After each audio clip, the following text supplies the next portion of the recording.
How much access does Triangulum have? This is from xenobiologist Lino Anguli again. How much access does Triangulum have to pre-tech artifacts? Not meaning TL5 tech. Next to none. Like, that shit is incredibly rare. Like, they're called artifacts for a reason. I would say for the most part, pretend you do not have access to any of that, like, super tech. Leave that to me to be, like, showing off in the show. Don't assume you have access to that stuff. I had a conversation with House Triangulum about teleporters recently and how they're not a thing in far Verona. You need a spaceship to get around. Generally assume all of that shit, all the like really intensive like magic tech stuff, the guild has that. And maybe sometimes the guild, roadside picnics and will leave their stuff behind, but it's just as likely to like turn your arms into dicks as it is to like do anything useful. I have a couple of questions about House Crux that I would like to answer. House Crux, by way of Jeffrey Lee, asked first, how do you envision House Crux's monopoly on the judiciary works? Was it simply a monopoly on lawyers and judges? Yeah. I mean, House Crux they're not just cops, right? Space Cops, it's just a small branch of what Crux does. Crux is also responsible for the great, like, judicial library. They are the law keepers. They have a deep connection to, like, justice as a concept, not just as an execution, So they're lawyers, they're judges, but they're also like legal philosophers. They are they are keepers of like that kind of lore. They are like I think that there is a place for like sort of Confucianism in their organization. There's there's like some deep-seated multi-thousand-year lineages of the way that justice works that's built into House Crux. They're thinkers, not just doers. And so we as the Imperial Society, we trust them to understand what is just and also to tell us what justice is. I don't think anyone else is really like equipped. And I think that there's a lot of dialectic within House Crux, right? Like part of that is self-examination. And this flows into the next question that a lot of people use House Crux as an analog for the Empire when talking about Far Verona. Do you imagine the fascist jackboots as the inherent antagonist, or is there room for House Crux to grow into something kinder? Absolutely. Absolutely. Yeah. Like, I think that the way you look at House Crux is a reflection of how you look at authority in, like, authoritarian behavior and authority in the Empire, right? Like, if you trust and you believe in the Empire, you probably think Crux is protectors, right? They're trying to keep us on track. They are doing what is done. But if you see the Empire as being flawed in some justice type way, you probably don't feel as positively about House Crux. And I think that all of the houses are more than just their stereotype. But right now, most people think of House Crux either as great, glorious protectors and saviors of the Empire, or like dangerous and power hungry, right? I've said lots of times that I think that the majority of the Empire, if you did a poll of Imperial citizens, most people think of Crux positively. Generally, they think of House Crux as being doing what is right. They believe that the crusade against the House Cygnus was the right thing to do, that they saved the Empire, and that even though sometimes House Crux has to do things that are hard, that's the fucking point of the house, right? Like their house motto is ours to bear. They know that they're not here to be liked. That is their job, right? To suffer the fucking slings and arrows, right? So that's the thing. And this is the kind of thing that is true of most citizens even like serfs and stuff, right? Like, I don't think, honestly, I would say that for the most part right now, even serfs are pro empire, right? They see Vagrant, they see the UPC as being dangerous and destabilizing. If I'm a serf and I live in servitude, I'm probably tired of all this war, but like, I'm happy that my noble lord looks out for me and my family. That if the scary vagrants come to my planet and they start pushing me around, I can go to my noble lord and my noble lord will protect me from these shitty vagrants, right? I am safe. And my life is better than it would be if we fell into chaos.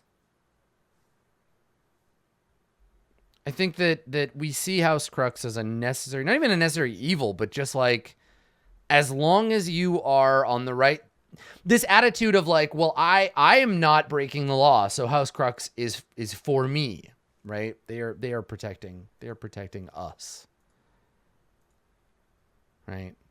Tell that to House Cygnus. Well, listen, House Cygnus should not have been the bad boys that they were. Yeah, I would say the alignment. What is the alignment of the Empire? Jesus. I feel like the Empire as a whole is probably lawful neutral. I think that's their shit. As a whole, lawful neutral. And I think that Crux is in alignment with the Imperial status quo as a result. I think the High Church is probably some mixture of lawful neutral and lawful good. I mean, I could take some, you want me to take some guesses at the alignment of, all right, here we go. I'm gonna do it. We'll take some guesses at the alignments of the factions. Let me bust out my faction sheet here. So, all right, factions. What do we got? All right. So, if I had to guess, I would say on the largest scale, just as a character, if they were a character in Dungeons and Dragons, individual members will have varying, like, there are definitely like chaotic evil members of the church, for example, but from an overarching status quo point of view, like, I'm coming at the world from the perspective of like how it currently sits. So House Crux, definitely lawful neutral. Fornax, probably neutral or lawful neutral, depending, because they really just care about like money, right? They just want to make spaceships and make bank. And we talked about them being sort of apolitical, but like politically influential. House Vela, like lawful neutral, because the three, I mean, they're the pillars of Imperial society, right? I have no reason to believe that House Vela is anything but lawful neutral. The various houses minor, right? Like they're gonna be pretty varying. Let's take a look. So the houses minor, we got House Aquila. I think they're like lawful good or lawful evil. Some of them, they probably split down that. The houses minor as a group kind of neutralizes itself. But Aquila, like, it depends. There's a bunch of like paladin types, but there's also a bunch of like jackboot, like murder squads. So they run the lawful gamut. Eridanis, true neutral. You gotta be, right? Like, they don't uphold the law, but they care about everyone is equal, right? All you can rely on is taxes. House Lyra, I think, is probably neutral as well. Maybe chaotic neutral, depending, because they have some cultural stuff that's like a little like destabilizing, in the sense that they push up against the kind of the status quo in an interesting or weird way sometimes. Chaotic goth, yeah. So let's see. House Pixis is chaotic good. They totally are. They're the only, I think they might be the only chaotic house, and they struggle. They struggle so fucking hard. You all struggle so hard. You're chaotic good, and everyone around you is like neutral, and you want so badly to be special. Yeah, you're chaotic good. You're look at you. Come on. Reticulum is either neutral or chaotic neutral, depending, because again, they break the law, right? Like they have these like secret assassins. So yeah, I would say reticulum. Yep. Serpens, definitely neutral. And then they waver.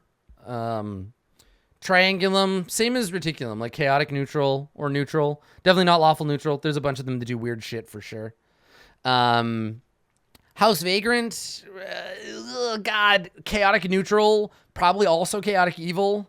I don't think anyone in Vagrant, like individuals in Vagrant probably think of themselves as chaotic good, but like, I don't know. I don't know, Vagrant. You'll have to see.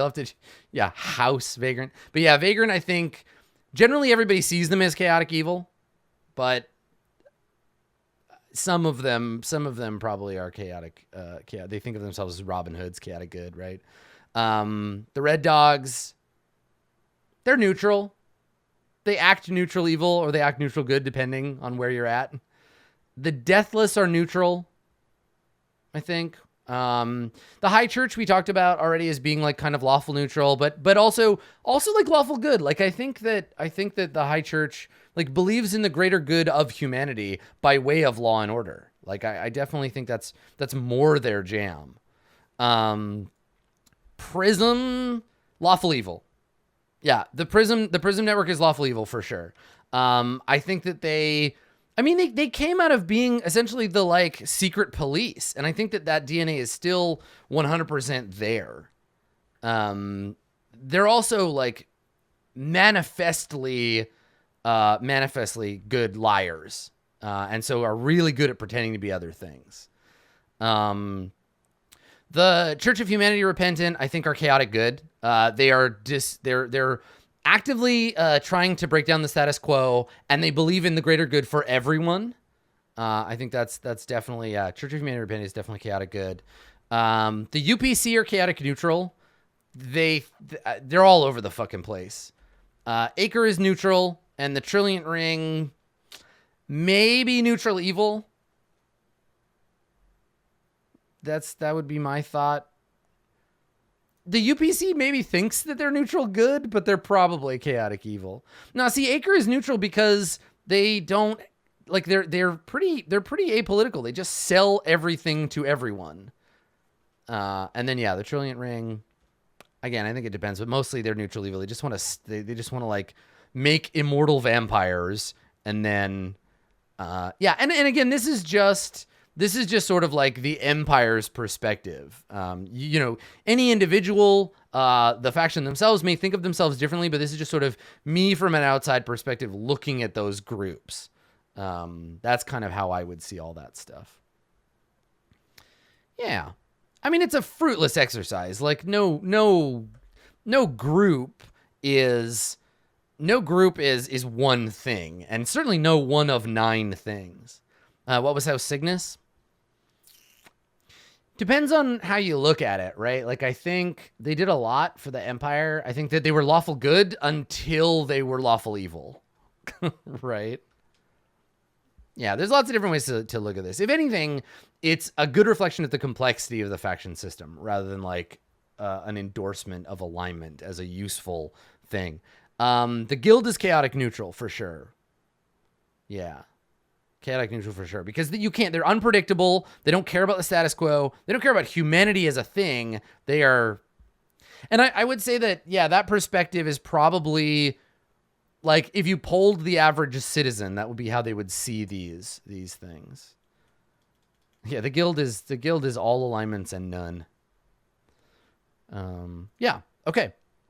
Cool. All right. So, a concerned citizen of the Empire asks, can an early vote for Emperor be had? What will be the process for commencing this if it happened? Acheron Road needs an Emperor in these trying times, or the entire sector is sure to perish. I mean, no. Like, no, there are protocols for these things. If you an early emperor is what we call seizing the throne, and is usually followed by a period of civil war in which horrible atrocities are committed. Yeah, I mean, the Blood Eagle decided that there would be an early election, and there was only one party. It's not. I mean, you'd have to upend the entire system. You can't, like, no, don't do it. Yeah, and in faction, this would be like somebody doing Seize Planet on Imperial Prime. Exactly. If a faction decides that they would like to commit a great and terrible crime of civil war, and they seize planet on Imperial Prime, yeah, like, cool, rip it. But you're sinking the Empire into further degradation and war. But, like, have fun, I guess. If that's what you want to do, you want to blow everything up. I'm not even being sarcastic. Like, if a faction wanted to do that, like, cool, I guess. Like, okay, but it's gonna be a big deal. Yeah. Let's see. Sunny, Secretary of the UPC, asks, how do you feel about the RP events that are going on? Do you like them? Do you think any of the bigger ones have given you ideas about certain factions? So for me, I have pretty much exactly as much time as allows me to check in on the Far Verona server. And I know that there are all these other side servers, but I just don't have time to look at them. Like, they're like kind of bootleg stuff. I cannot moderate them. I can't. The problem is if I try to tune into one, I have to try to tune into all of them because people will want me to, like, incorporate stuff. Only what happens on the official server is, like, real to me because I can't, like, I just don't have time, and the mods can't cover all these other servers. There's so many. So, you know, I peek in sometimes when it's, like, an interesting thing. Like, I looked at the gala a little bit, but Sunny points out that they have this kind of, like, online, like, text LARP feeling to them. I think they're great. I think it's cool that they exist, but I certainly can't really, like, can't pay attention that much to them because it's just like it's a lot. Right? Yeah, but keep doing it. It's cool. Yeah, and the important stuff should make its way to the official servers through your factions and what have you. Yeah. Okay, so there's a question as a follow-up to the Emperor question earlier. What's the system for deciding Emperor? I mean, I'll talk about that more when we get closer to it, but basically it's not a popular vote. Each house gets one vote, and that is it. And if you can't decide on an emperor by majority, you don't get one. Period. The church seizes control and we become a theocracy for 100 years. That's it. The head of each noble house gets a vote. They all get together. We tally the votes. And then that's the emperor. Hooray for them. It just has to be a majority. More votes for that person than for any other person. So, like, the houses minor each get a vote. Yeah. The houses minor, each house gets a vote. Yeah. They're not one. And that's it. Yeah. It's literally just whoever has the most votes. So, for example, if two houses voted for the same person and everyone else voted for someone different, the person with 2 votes would win. If a tie happens, you re-vote. And that's how it goes. Can you vote for? Yes, of course. The houses minor can vote for themselves. The houses major can vote for themselves. But again, remember, if nobody wins, if you cannot agree, theocracy. Which, I don't know, maybe that's what we need. Maybe we need a religious emperor for a while. Maybe the emperor has been the problem. Yeah. Let's see what else we got. So somebody was asking, just as like an aside, and this is a good, I like this question. So, this is an unlabeled question. I don't know who it is, but the UPC, no, the High Church doesn't get a vote for Emperor. No, of course not. An unnamed UPC member. It doesn't. The field is blank here. How do you feel about the wiki? Do you feel overwhelmed by so many pages? Can you elaborate on how you normally use stuff? I only really look up stuff when it's going to become important to my prep or to like the show, right? Like for me, I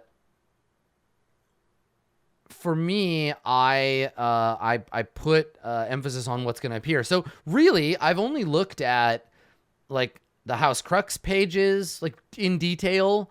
I've looked at the Hong Lu stuff really closely because I'm using it in the show. So when I decide on kind of what I want to show in the live show, then I'll tune in for that. So that way I don't have to like dig through everything. I don't have to dig through the whole thing. So yeah, so I just focus on what's going to go on the show. That's about it. Yeah. I'll flip through it occasionally just for fun though, because there's all kinds of good stuff in there. I find it very inspiring otherwise, but for the most part, yeah, just kind of what's directly in front of me. Let's see. Let's see. Hierophant Andelo Kopach of the High Church asks, can houses strip people of their nobility, or is it just the High Church? Yeah, you can kick people out of your house. Totally. The governing body of any given house can be like, get the fuck out. You do not get your nobility anymore. You are stripped of your title. Begone. Yeah, individuals, your nobility is tied to your house. You gotta be ready to do what your house wants, because that's a threat that can definitely come up. Yeah.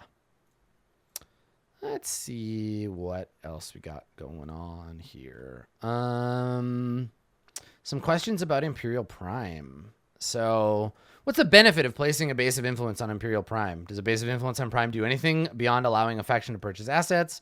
Would these benefits be different for noble and non-noble houses? Is there anything specific with the cons about placing a BOI on Prime? At this time, it's treason to do so, but the punishment's not elaborated on.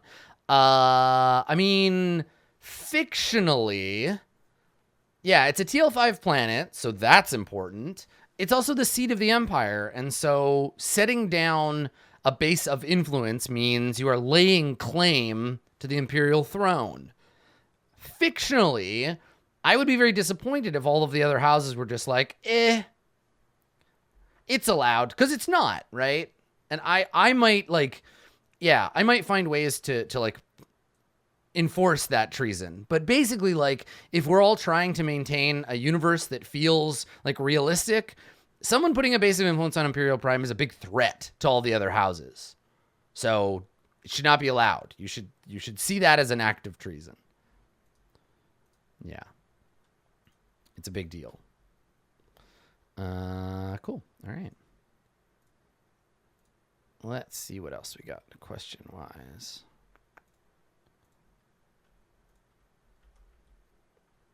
Yeah, I mean, if it's not a house, that's not good either. Like, this is the sacred, it's treason against, it would be either treason if it's inside the Empire, or it's an act of war from outside. Yeah, it's not okay. That's my thought. It would result in like war or sanctions or whatever against those factions. Let's see. If the noble houses vote for an emperor and it isn't the one the general populace wants, what would happen? Would the people riot or just shrug it off? I mean, what are you going to do? You don't have any rights, you fucking peons.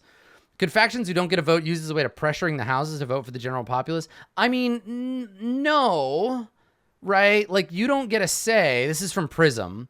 But you can also, like, you're a faction, so you could be like, don't vote for these people.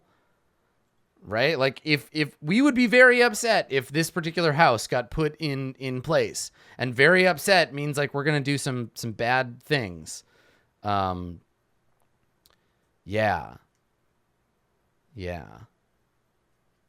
You can throw your weight around as a faction, but like the average person doesn't get to say who the king is, right? You're like, hooray, Queen Elizabeth or whatever, but I wish that it was like somebody else, but like you don't get to choose. whether it's what house, the House of Windsor or whatever your alternative is. You just get who you get, and they're in charge. Well, I didn't vote for you. Exactly. You don't get a say, so you don't even care. Like, yeah, you don't vote for the emperor. It's not even a vote, really. It's just like handing over the keys. But what are you gonna do? Yeah. Okay, cool. So let's take a look. So Vela Celebi Artishbad says, from a very high level view, how aligned are nobles on social issues as far as the setting and NPCs go? Would certain houses have stronger or weaker stances and stuff like serf rights, bruh, Rimworld relief efforts, information integrity, the need to eradicate all the synths? Would there be differing stances on the economy? Are all nobles expected to have a stance to reflect their status and personal benefits? Would these differences cause disagreements between the houses? Would they cause disagreements within a house? I mean, that's all up to you as members of the factions, right? Like, you are all nobles, and I think it's role-playing in bad faith if you're like, my noble doesn't like being a noble, and nobility is dumb, and like, I don't, like, you have all this privilege, and to a degree, your character would recognize and benefit from that privilege, and you were raised that nobles are better. And like, yes, you can armchair you can armchair your way into saying like, well, I'm not like one of those nobles. I'm a good guy noble. But good guy nobles, I mean, even they represent like the same, they're still a problem. I think that for the most part, the baseline stuff is that serfs are people, but they're not people in the way that nobles are. They're expendable, but we want to take care of them. Like, noblesse oblige is still a thing. So we want to take care of them and be gentle with them, but we are still rich as fuck, right? We're not going to like... And it's like fucking Elon Musk, right? Like, Elon Musk is this super billionaire, and he's got all this money, and like he's making experimental submarines to save some teenagers in Thailand. But like, dude, if you really gave a shit, take a bunch of money and send it to Flint, Michigan, and fix the fucking pipes, dude. Like, there's this very limited idea of what charity looks like for people of a certain amount of riches. And it's all filtered through their uprising, like what they, how they've been educated. Yeah, and there is this degree of like complicitness. I think you can be a good person. Like, look at Jason. Jason's such a nice guy. And he's so friendly, except that he broke that guy's arm and threw him in a dumpster. I mean, aside from that, you know, they're friendly and they can be nice and they can be good people, but they're still complicit in a social structure that is oppressive, right? It's like me, Adam Coble. Hi, hello. Like, I am a reasonably nice person. I care about people. I attempt to use my privilege to like do good things in the world. But I am still complicit in systems of like racial inequity and gender inequity and fucking like there's a lot of stuff I benefit from that is bad for other people. Yeah, and I mean, part of being a person in a situation where you have that privilege is to try to like use it to do good things. And people vary in their degree of how good they are at that. Or how much they try. So I think the thing is that like, yeah, every person is an individual. You can't really make statements about all nobles, except that all nobles are born and raised in the same basic structural society. And they all tend to have some degree of noble belief. And what's fun is questioning that. And I will do that. I'm going to do that through play for Jason and Nomi and Booker, right? I'm going to ask them like, how much are you like, how much do you actually believe that? Like, when Booker says like, my house is a bunch of hypocrites and nobility is hypocritical, I'm going to try to find ways that he's a hypocrite too, where it's like, okay, cool. Would you give up your nobility? Would you give up the things that give you privilege and safety and protection, right? Like, to how far are you willing to go with those beliefs? And I think that's true of like every noble. People say that they believe one thing, they may reflect another, but it comes down to like, what would you sacrifice of your own for the sake of other people? And yeah, I think there's lots of disagreements within houses, infighting. Maybe if you're an outspoken advocate for treating serfs better, maybe you don't get the like marriage contract that would work well for you personally. Maybe you end up having to marry below your station. Maybe you get denied on your parents' will, right? Yeah, it's a whole thing. So yeah, I don't know. It's complicated, right? Like there's the cultural level and the house cultural level, like imperial, the house cultural level. There's like the personal or family level. There's individuals. Morality and ethics in a larger sense is like hella complicated. So there's no easy answer for that. Yeah, but stuff I'm obviously really interested in the game and like how we're gonna explore that space together. Yeah, space. All right, let's see. What are the boundaries of direct Empire control in Acheron Row? You've mentioned the Deathless and the Trilliant Ring being vaguely outside the Empire. There are a few planets with alien populations. There's obviously Honglu. Are you going to draw the line formally at some point, or is this something the factions will have to flesh out on their own? Okay, so you want me to draw you an idea of what the Empire's borders look like? All right, so imagine in your head a map of Acheron Row. Okay, you got it? You got this map of Acheron Row in your head. You can think about it. You know what it looks like?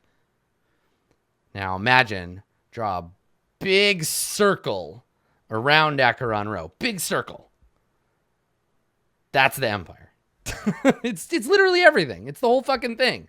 Like, the Empire thinks everything belongs to them because it's like everything the light touches, right? Like House Vela, every time they discovered a planet, they were like, check, back on the list, check, boom. Here's the Empire. There are planets, potentially, maybe, I don't know, that aren't even on the sector yet. Like if Vela and Pixis agreed, like, yo, we need more space. We need to go find some more planets. Every single planet that Vela or Pixis finds or found and gets added to Acheron Row becomes part of the Empire. Technically, it's all Imperial property. However, there are like Deathless, the Trilliant Ring, Prism. If they become any kind of level of like official or real, like recognized by the Empire, the 14 Red Dogs, they're all corporations, but they are citizens of the Empire. They are not, we haven't reached the cyberpunk like corporate extraterritoriality thing. Like, because of the way the faction turn works, if you want to land a bunch of Crux tanks on a corporate planet, you do need to pay them. You still need to bribe them, and like they'll complain, and there's a bureaucracy there. They don't legally on paper own that planet, but functionally, yes, they do. And the reason for this is that the attitude among the Empire is we own it because we say we own it, but the attitude among the corporate factions and the other factions say, yeah, we own it because we own it. Right. And yeah, the corporates kind of like lease their planets from the Empire. But when it comes down to it, it's like, you know, the Empire's not going to just go and repossess the home planet of Acre. They have an agreement. They have an agreement. So, yeah. House Aquila, J. Peters 4 asks, did any synths try to participate in or become priests of the High Church before they were declared illegal?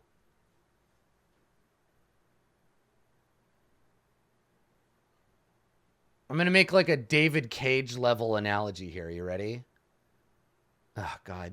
Okay. This is... Fuck. All right. David Cage level bullshit analogy here.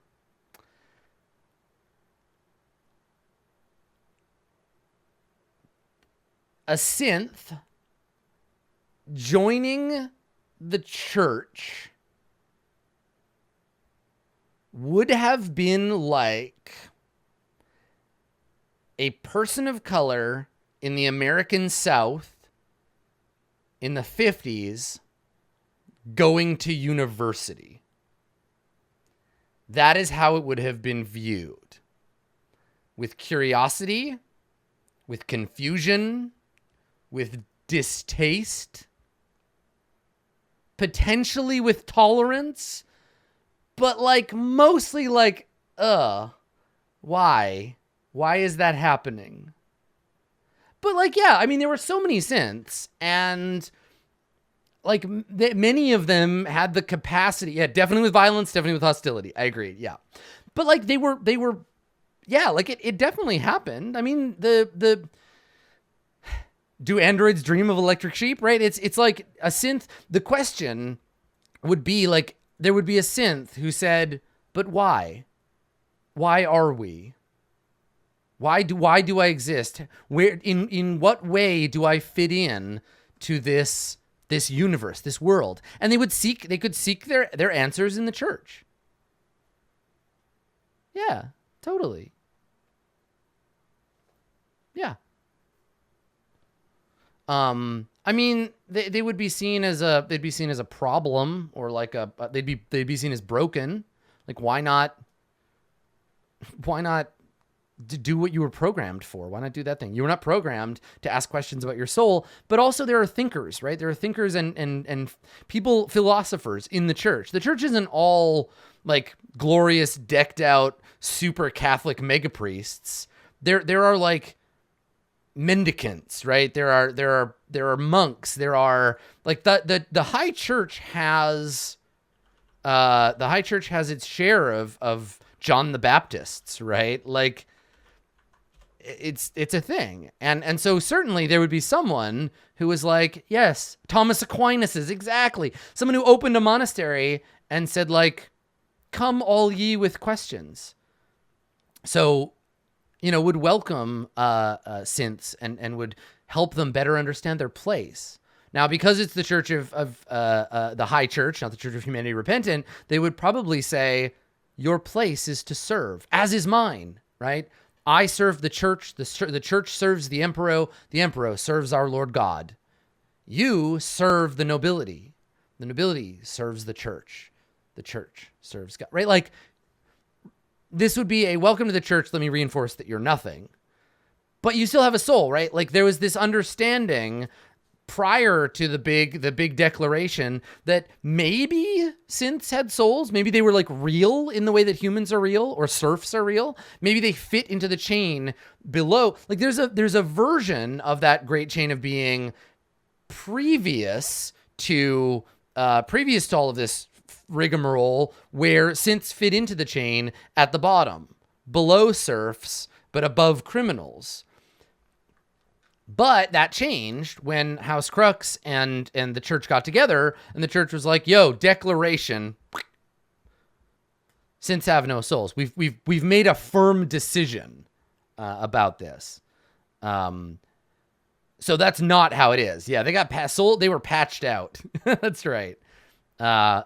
It wasn't that anyone ever said for sure, like, yes, they definitely have souls and they're definitely people, but we came to a conclusion to clear that shit up, to say, no, they definitely don't. Prior to that, the church never said anything either way. Yeah. All right. So an anonymous member of House Aquila asks, did any of the synths escape Imperial territory in large numbers during the war? For example, did they find a planet we don't know about that Pixis might discover and have been rebuilding on? The only way I could imagine that happening, right? Massive good luck, like better good luck than Pixis has had in their entire existence, right? Incredibly good luck. Or Vela knows about another planet outside Acheron Rho they're not telling us about. Or Pixis did discover a new planet, or a planet outside Acheron Rho, and then gave the synths a way to go there, which is like massively treasonous. And that's pretty much it. Or Vela had a deal with Cygnus, and they both knew there was another planet, and Vela didn't tell anybody about that. So like, that's a lot. There's a lot there, and it would take a lot to make that happen. I would say that canonically, nobody knows about any of this shit, but I'm going to leave those threads unwound so that maybe I can tug on one or more of them later. I'm not willing to say, but there are definitely conspiracy theories. Yeah, right? Or the Guild. Oh my God, that would be so funny. If the Guild was like, you know, it'd be a really huge lulls if we just hid this planet from humanity for like a couple hundred years, and then later we're like, guess what? Here's a tech level 5 planet full of synths. They hate you. Ha ha. Okay, now fight. That's funny. Let's do it. That is a thing the Guild might have done. That's also an option. Like, cool. We just have this secret planet over here, and we've been arming them with tech level 5 planets and stuff. Oh, look, there it is. Oh, it's right in the middle of your Imperial core. Oh, uh-oh, look out. Just to, you know, amuse themselves. Yeah, okay. So, let's see. Ronald from Prism asks, how often is the psychic synth test used, and how likely is it that the test is used on a non-noble? Okay, so how likely is it that it's used on a non-noble? Basically 0. Like, if you are a synth and you are pretending to be a serf, and someone is like, that serf is a synth, probably the answer is, now they're dead. Were they a synth? Were they not a synth? I don't know. I don't care. It doesn't matter. Now they're a dead body. Dead body's the same either way. Throw them in the fire and move on. We would not waste time and energy on that shit, because killing a non-noble, like a noble killing a non-noble, it's whatever. It's nothing. You might get sued. But probably you'll just get away with it. How often is the test used? Often enough. It's a lot of work, and it's not perfect. But yeah, occasionally, because it exists, it's trotted out. Yeah, it's like analogous. Yeah, it's exactly. DevScythe asked, it's analogous to like witch trials and stuff. Yeah, definitely. Okay, let's see. Any formal naming conventions of Imperial spacefaring vessels? Chrisploitation of the Deathless asks, no, I mean, they're Imperial starship. It's the ISS, whatever. I think they all have a variety of names. Probably lots of them are named after former emperors. We had to rename all of the ones that the Blood Eagle had, right? Because they were all like the ISS Genocidal Fury and the ISS Do What I Say or I'll Shoot You in the Face. The ISS I'm Stepping on Your Neck. The ISS Highly Polished Jackboots, etc. We renamed all of those. The formerly ISS Highly Polished Jackboots. Yeah. But no, I think just like every other house, there's lots of room to name them kind of however they want. Let's see what else we got. House Fornax, specifically Princeps Fornax Monteki Portia. Portia, I'm sorry if I mispronounced any part of your name. Asks a couple of interconnected questions. So we'll go through them as best we can, and so here we go. Okay, so bunch of interconnected questions. So does modern Prism have the same data on nobles as it once would have? No, not really. I think nobles have neutered some of their abilities as they pertain to nobles out of fear. I assume this was curtailed by someone post Blood Eagle in a never again type situation. Nobles now might not remember why, but there's legislation about it somewhere. Yeah, definitely. Like, Prism is very, very good at what they do. And among the nobility, it behooves you to have Prism spying on your enemies, but not on you. And I think probably it's less about legislation and more about bribes. It's more about being like, we will pay you to look the other way, or we will pay you to focus on our enemies. And everyone is paying Prism to like look elsewhere and report stories in favor for them. Prism has to do a lot of juggling, right? Because everything they say is going to negatively or positively impact someone's agenda. And so they do a ton of management of that. Thankfully, they're very, very good at it. So I think it's less about saying like Prism is not allowed and more like we all support the free press. Some of us support the free press with more money from our bank accounts or land or opportunities than others. So everyone is trying to manipulate Prism at once, and Prism is picking and choosing how to report and who to look at and where to aim their business. What's the relationship between Prism and the noble houses regarding network comms infrastructure? Prism owns the actual physical infrastructure, but who owns and technically has control of the data, since that's the important part? This would be all data and not just special info like Signet.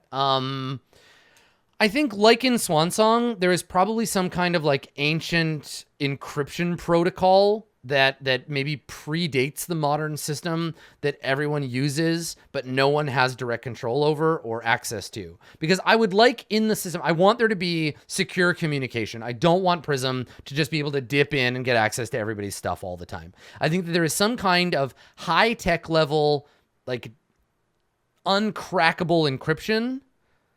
And I'm certain that Triangulum and Prism probably have teams working on trying to crack that uncrackable encryption. And maybe someday they'll gain access to it. But right now, I just, as a level of, I just don't want anybody to have like deep access to everybody's data.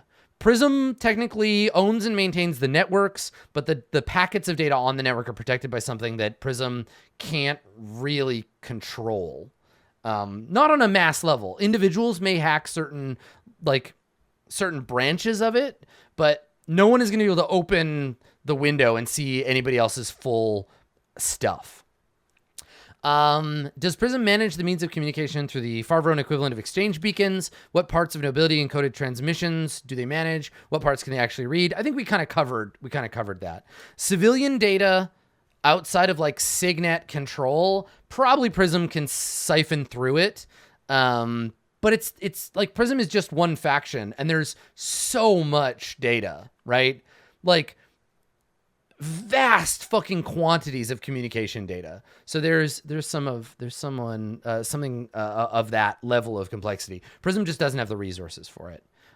They could probably hack some of the like lower level stuff if they had the time, but they don't want to get caught doing that. Who owns the data that's being collected for noble verification with the Signet system? It's implied on the wiki to be the High Church.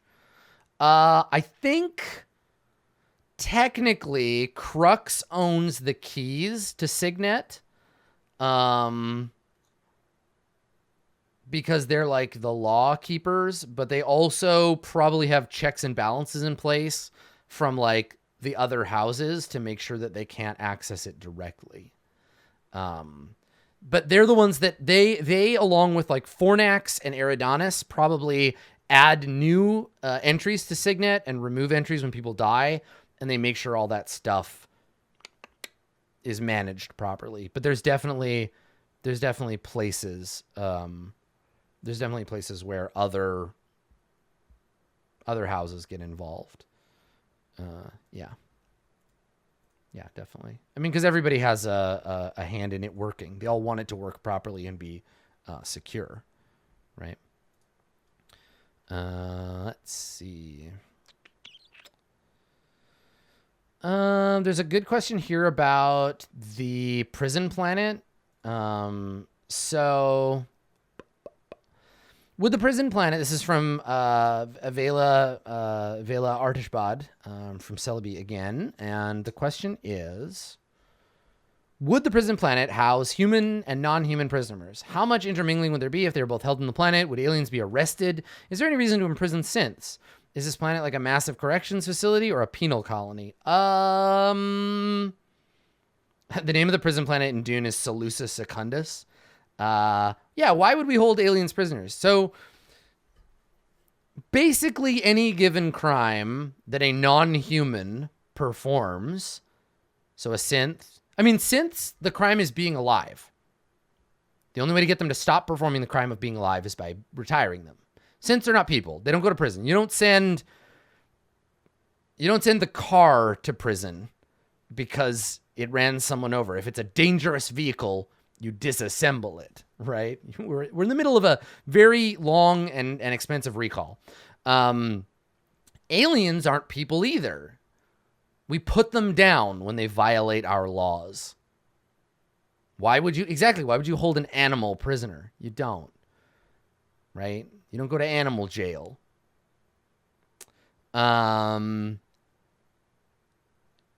Is the planet like a massive corrections facility or a penal colony?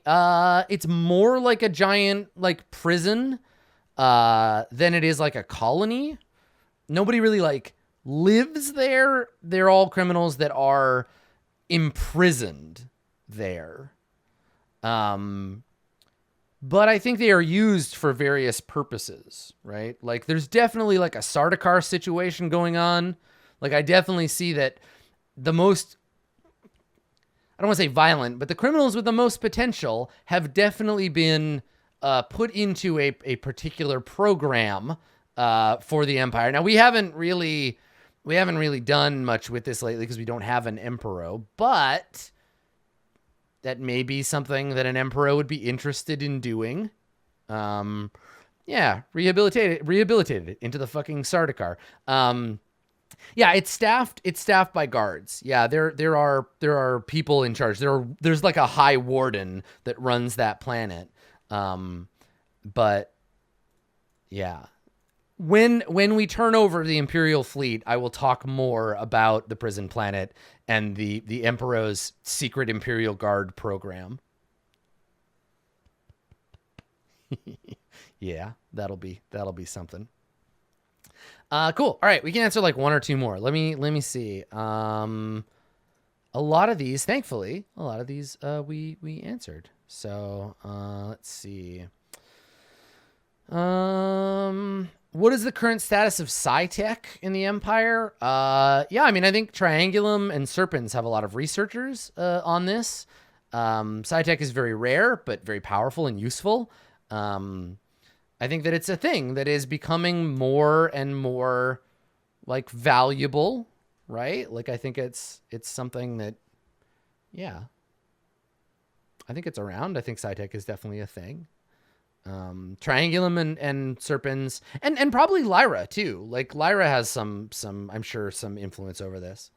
For everyone else, it's all very like rare and kind of like individual. Yeah, Trillion probably. Anyone who's interested in technology sees that intersection as being valuable. Yeah, definitely. Nano asked the chat if there's a Sardaukar equivalent, is there also a planet like Dune where the Fremen are being trained? Not that I can think of off the top of my head, but I bet you, what is it, Thorg?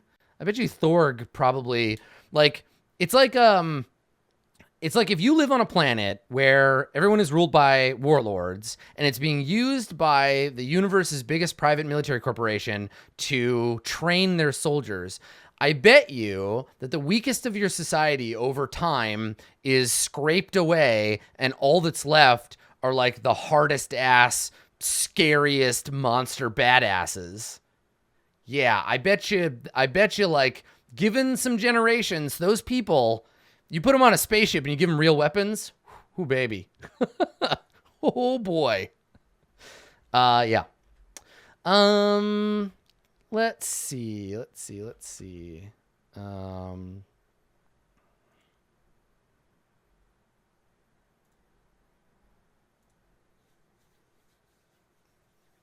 see what we got.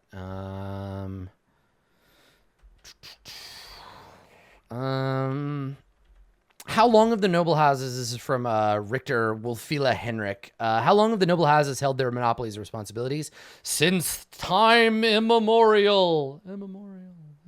Like, they came here on spaceships divided by these things for the most part, and they're still doing that work. It is a sacred and ancient duty given to them by the progenitors of humanity, right? That's some serious shit. They've been doing it forever, right? As long as our history goes back. It gets fuzzy behind the screen, but we remember some stuff. With House Pixis, like relatively recently, but they don't really have a responsibility. They're like jobless layabouts for now. It's just jobless layabouts. Yeah. Okay, one more question, and then we'll save the rest for next time. Let's see. What do we got here? Oh, this is a good question. This has come up a couple of times, and I'll answer this. This is about the faction turn, like, in general. So, we'll talk about time frames and stuff. So, Damien Felix of House Vagrant. Damien Felix asks, you've established that we're following the fiction rather than the faction turn in terms of time. Yeah. Given this is the case, it'll be longer than a year before the new emperor is crowned. So here's the deal with time. We essentially have two timelines, right? We have our own time. We have Earth human time, in which I and you are in. And using that time, we do faction turns every month. IRL time. January, February, whatever. We started in started in May. So May, June, July, etc. That is tied to in-game time very loosely. I will pull events from it and put them into the game. But the faction turn is a time wobbly kind of thing. It's the general overarching pathway of the setting. And I may, in retrospect, assign dates to things, but don't think about them as progressing in fictional time. Now, in fictional time, it's like what? Like the first week of January? However, between missions, I will likely leap forward, right? So we'll do like 8 or 10 in-game sessions, and it'll be January, and then I might be like, cool. So several months have passed.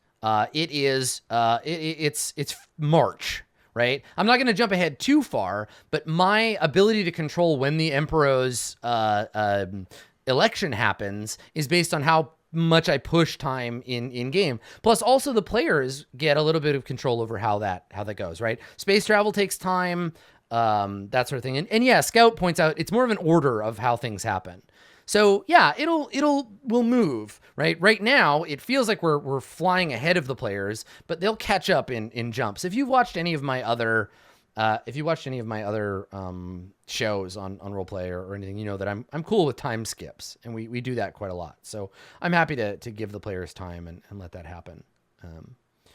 Yeah, so it'll move back and forth. Some of it'll be really close in time. Some of it'll wander. It'll be a whole thing. And you never know, right? Like the amount of time that stuff takes, it's going to be unexpected in terms of play.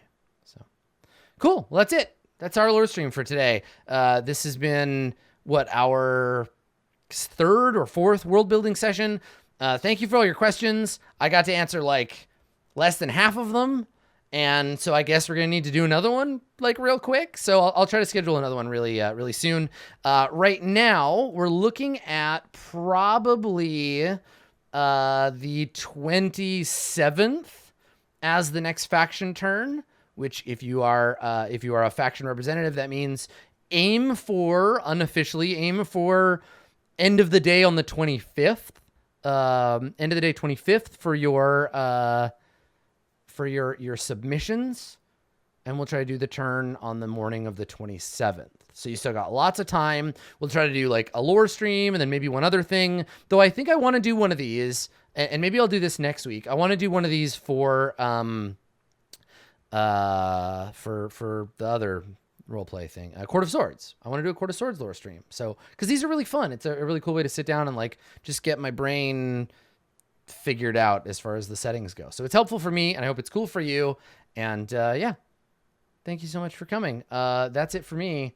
I'm gonna go. Remember, there's a brand new live episode of Far Verona. If you're watching this live, brand new live episode of Far Verona coming up in like an hour. So go get yourself some lunch, and we'll see you back here for that. Thanks for coming, everybody. Bye. Have a good space time.